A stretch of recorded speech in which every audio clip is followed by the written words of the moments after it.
With threats to our nation waiting around every corner, adaptability is more important than ever. When conditions change without notice, quick strategic thinking is crucial. And with obstacles consistently impending, determination is essential in overcoming them. It's this willingness, decisiveness, and resilience that sets Marines apart. With our fighting spirit, we don't just fight battles, we win them. Marines are the constant our nation counts on to fight the unknown. And through adaptable problem solving, we do just that. Learn more at marines.com. Getting engaged is a moment worth cherishing. A one-of-a-kind ring that you design at Blue Nile can help your love sparkle. Just choose your diamond and setting. When you've found the one, you'll get it delivered right to your door. Finding the right engagement ring can be nerve-wracking. At Blue Nile, you'll have the expert guidance needed and a diamond guarantee that ensures you're getting the highest quality at the best price. Cherish all of life's moments and save up to 30% at BlueNile.com. That's BlueNile.com.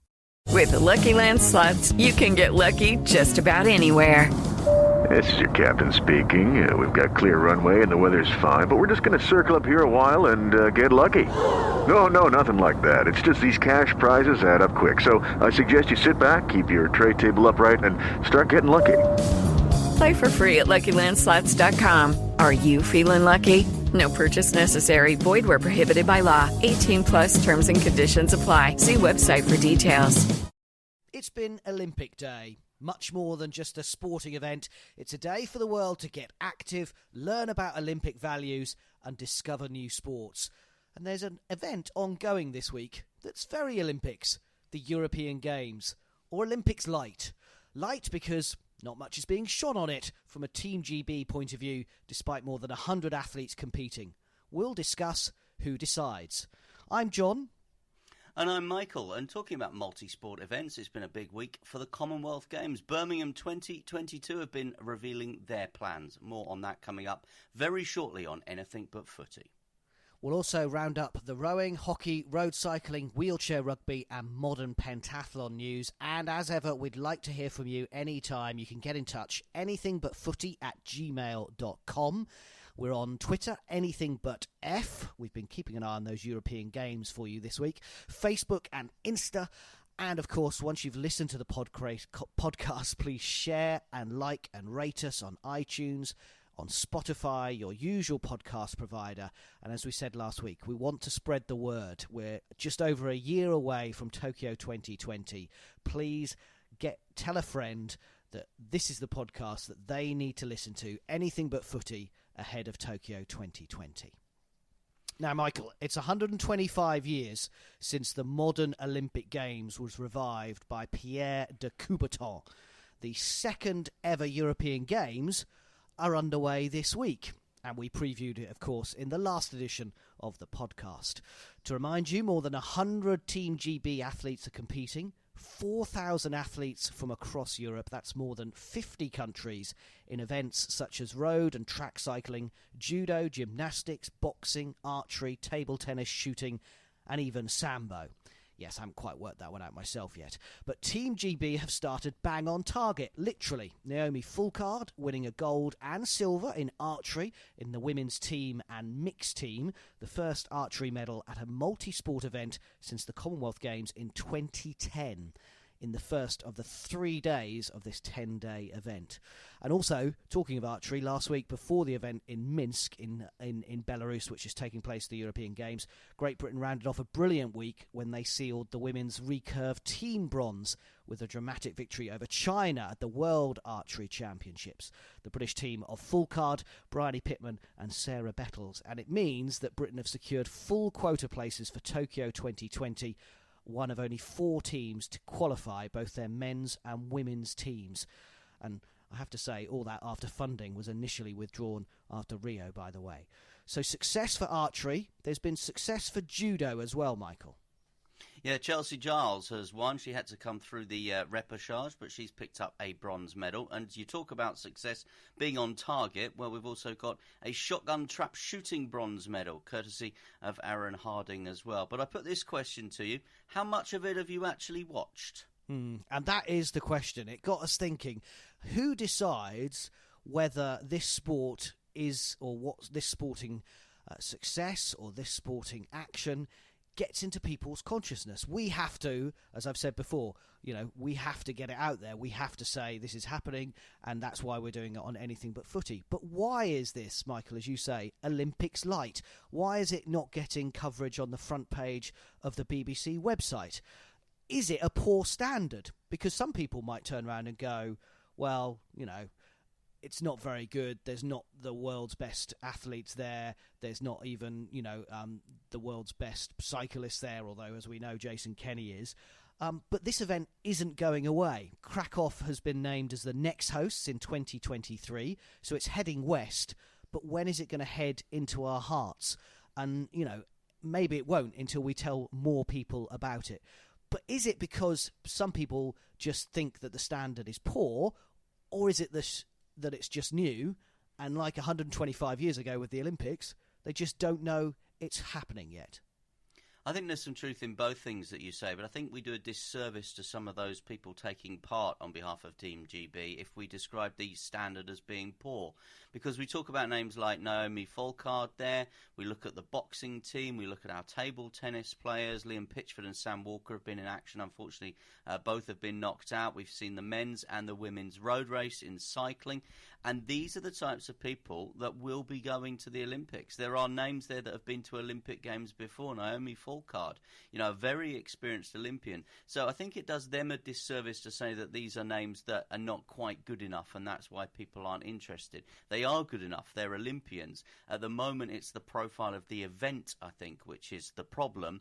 And I think you've got this other issue, and we've spoken about it on a previous episode of Anything But Footy, that you've got the European Championships that did so well, hosted very well by Glasgow, of course, and that's kind of rivaling this European Games, and both of them, if you like, setting out to do the same thing.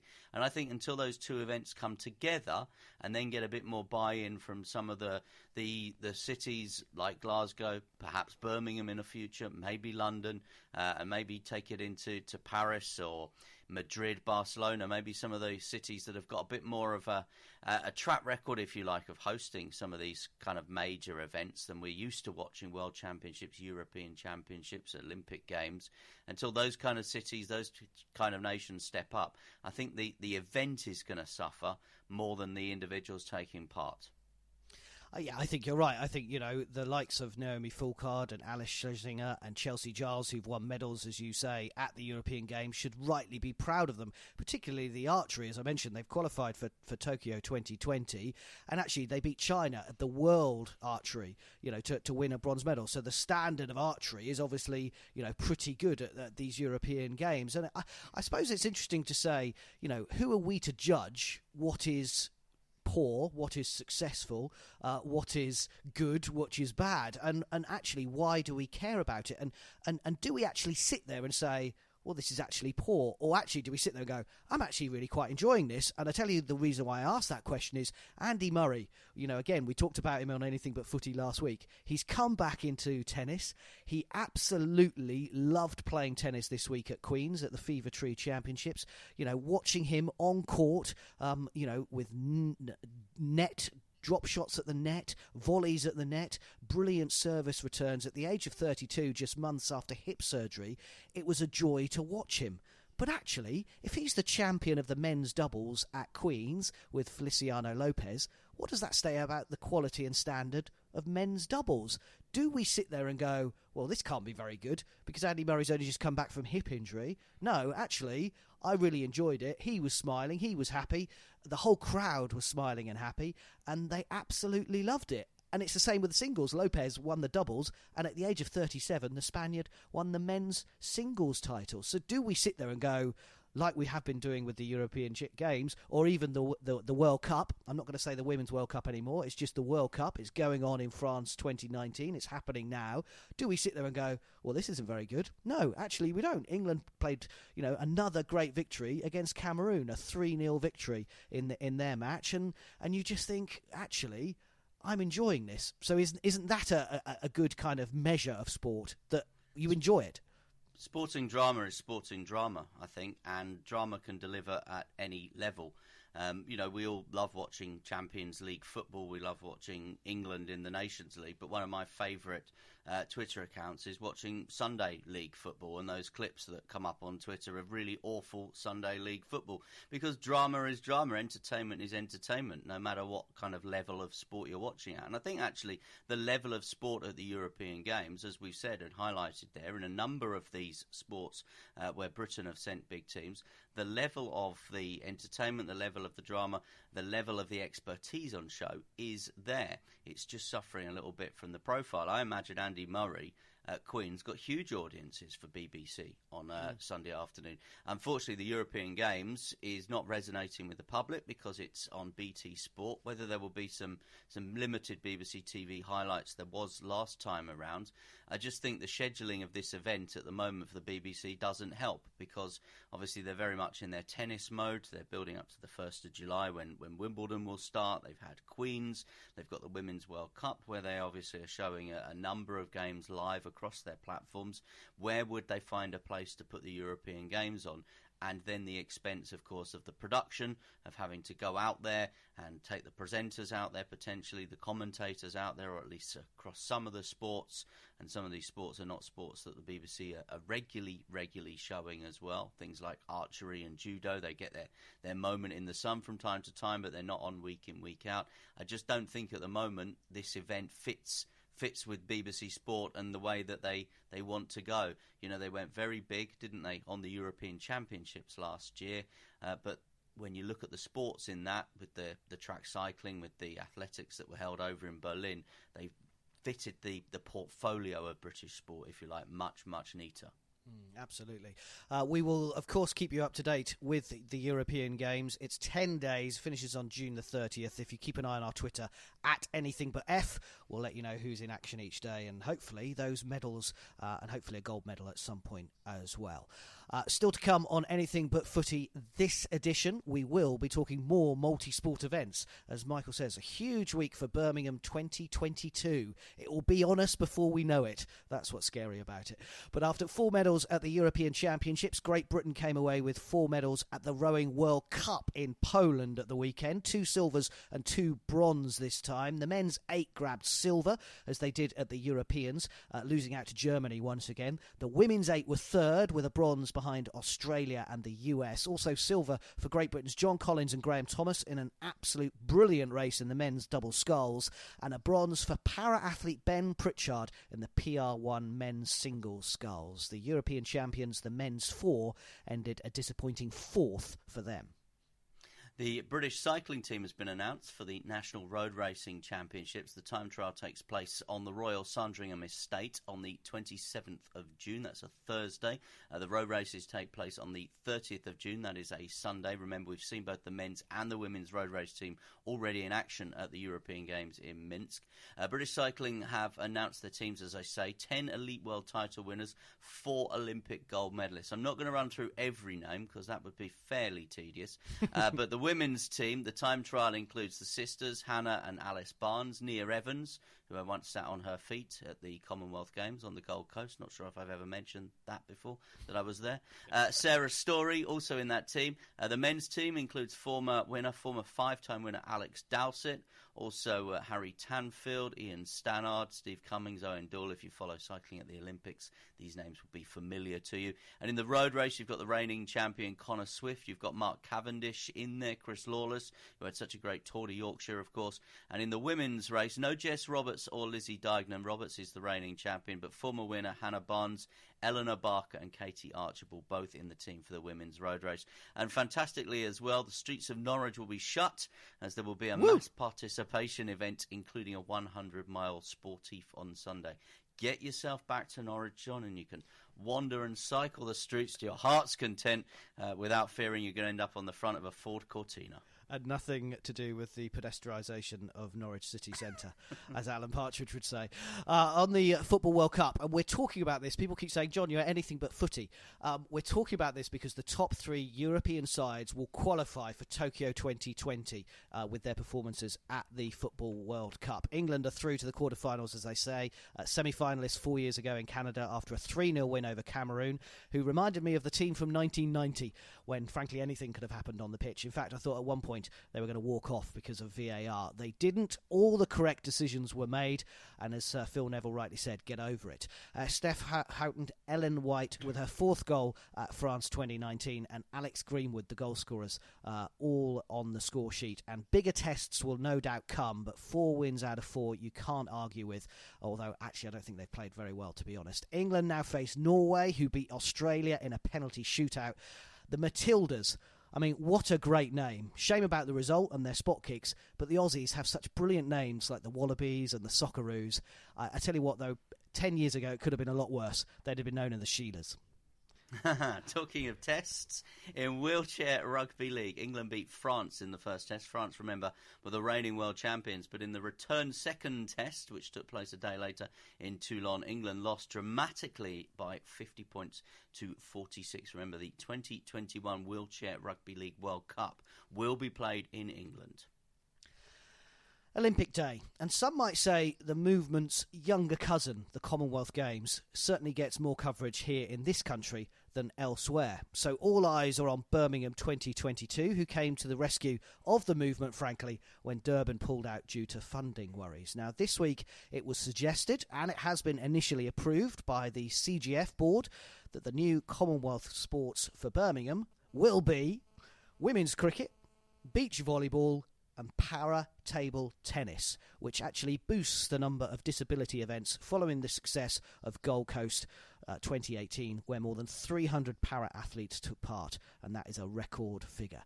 Shooting misses out, and archery, which is a little weird after what we've been talking about earlier on Anything But Footy, and that success at the Europeans and hopefully the Olympics. Also, plans afoot for a brand new Alexander Stadium. I talked about the grassy banks in the last edition of Anything But Football. They will be no more.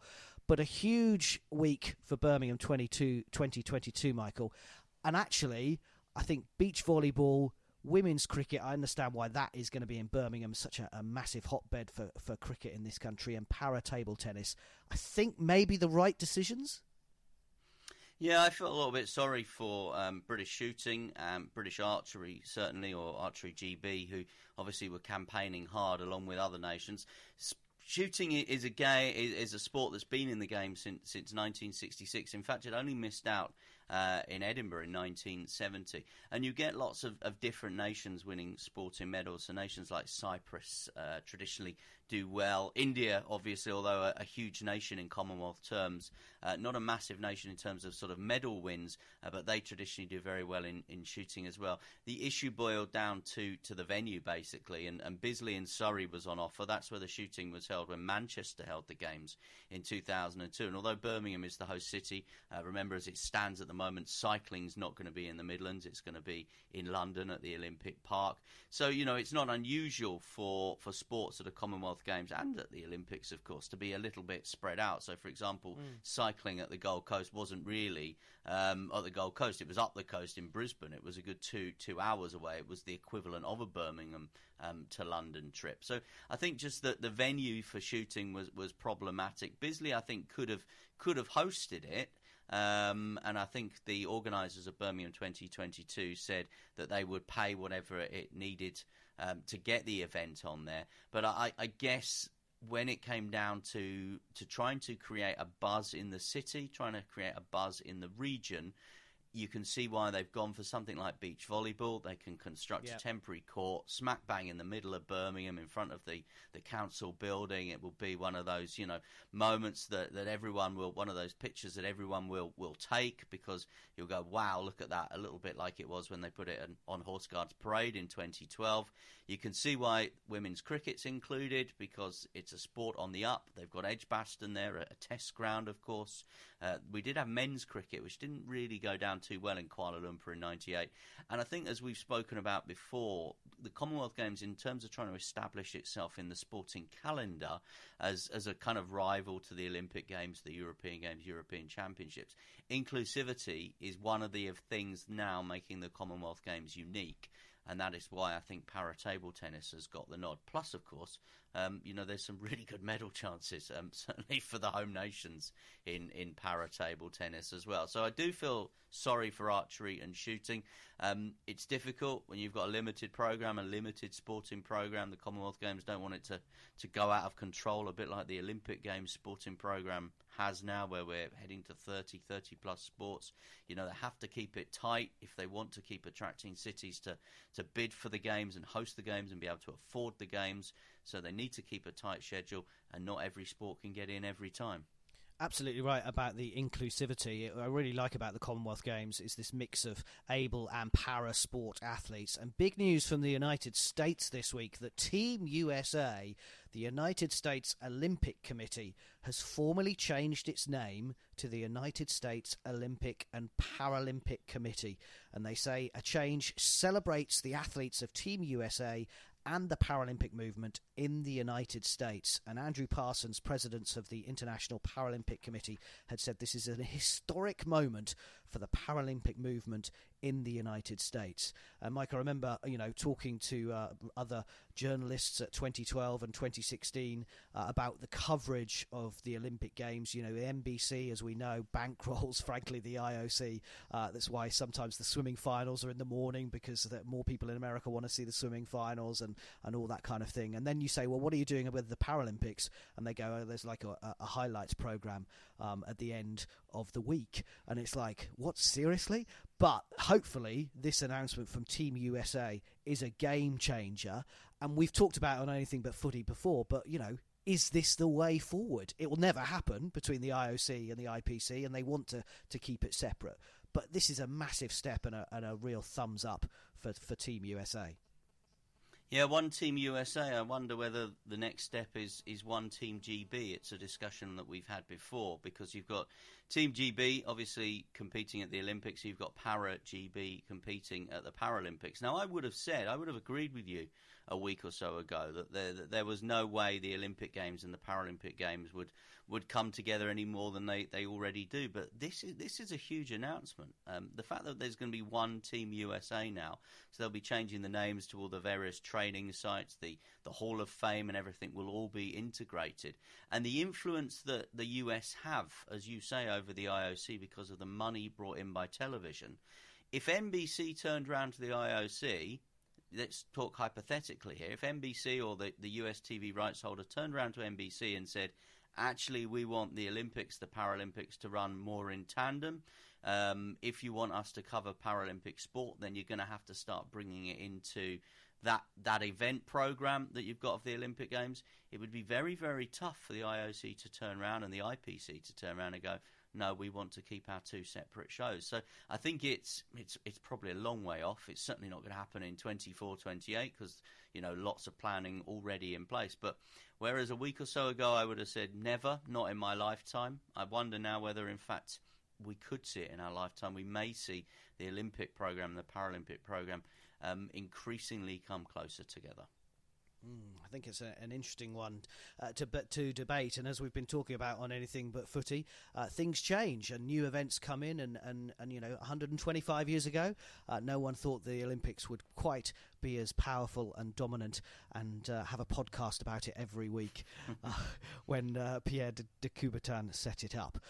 Couple of other headlines from the world of athletics this week, Michael. Yeah, UK Athletics have appointed a new chair. It's Chris Clark. He's the former head of global marketing at HSBC.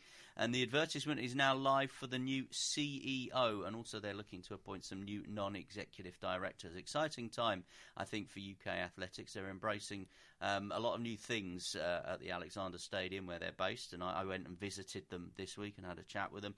And obviously, of course, they're a year out from another Olympics and Paralympic Games, which is always, with everyone saying athletics is the main sport of the Olympics. When that starts in the second week, the Olympics really starts. It's exciting times with UK Athletics at the minute, and some genuine global superstars potentially as well. It was all changed for the men's and women's hockey with the final matches of the FIH Pro League. Not only did they turn the famous rugby ground, the Stoop at Twickenham, into a 12,000-seater stadium, but they actually both won in the double-header. It means the men's team, coached by Danny Kerry, who guided the women to Rio glory in 2016, finish in the top 4 and now qualify for the semi-finals. Congratulations to them. They beat New Zealand 2-0 at the Stoop, Chris Griffiths and Alan Forsyth scoring, and they now face Australia in the last 4 on Friday, June the 28th in Amsterdam, while Belgium face Holland in the other, and the final, hopefully with Great Britain, England in it, June the 28th. And the British women have struggled this year, but they did finish on a high with a 3-1 win over New Zealand. And everyone involved in that event should be congratulated for the imaginative staging that they put on at the Stoop. In pentathlon, the Tokyo Test event takes place at the end of June. It will double up as the World Cup final. Athletes looking to secure their qualification for Tokyo 2020. You know, in September of this year, we're going to see the first British athletes named for the Olympic Games. So it's getting closer and closer. And this pentathlon event is a real world-class event. 14 of the top 15 ranked women in the world will be taking part. There will be 2 Olympic champions, 9 world champions. The top 10 men in the world will also be taking part. And the Great Britain team includes the informed Kate French. Jo Chung will be there, as well as the reigning men's world champion, Jamie Cook. Don't forget, you can get in touch with us at any time. The usual numbers apply. anythingbutfooty@gmail.com, at anythingbutf on Twitter, Facebook and Insta. And as we said last week, please share the word. Please tell a friend about our podcast, because we set this up to celebrate all things Olympic and Paralympic. And if you won gold or silver or bronze this week, some may question the standard. Even Michael and I may worry sometimes about the way some athletes are performing. But if you won a medal, won a match, won a race, you achieved this week, and we want to talk about it on Anything But Footy, whether it's Olympic, European or Commonwealth Games. Sports Social Podcast Network. With Lucky Land Slots, you can get lucky just about anywhere. Dearly beloved, we are gathered here today to... Has anyone seen the bride and groom? Sorry, we're here. We were getting lucky in the limo and we lost track of time. No, Lucky Land Casino, with cash prizes that add up quicker than a guest registry. In that case, I pronounce you lucky. Play for free at LuckyLandSlots.com. Daily bonuses are waiting. No purchase necessary. Void where prohibited by law. 18+. Terms and conditions apply. See website for details.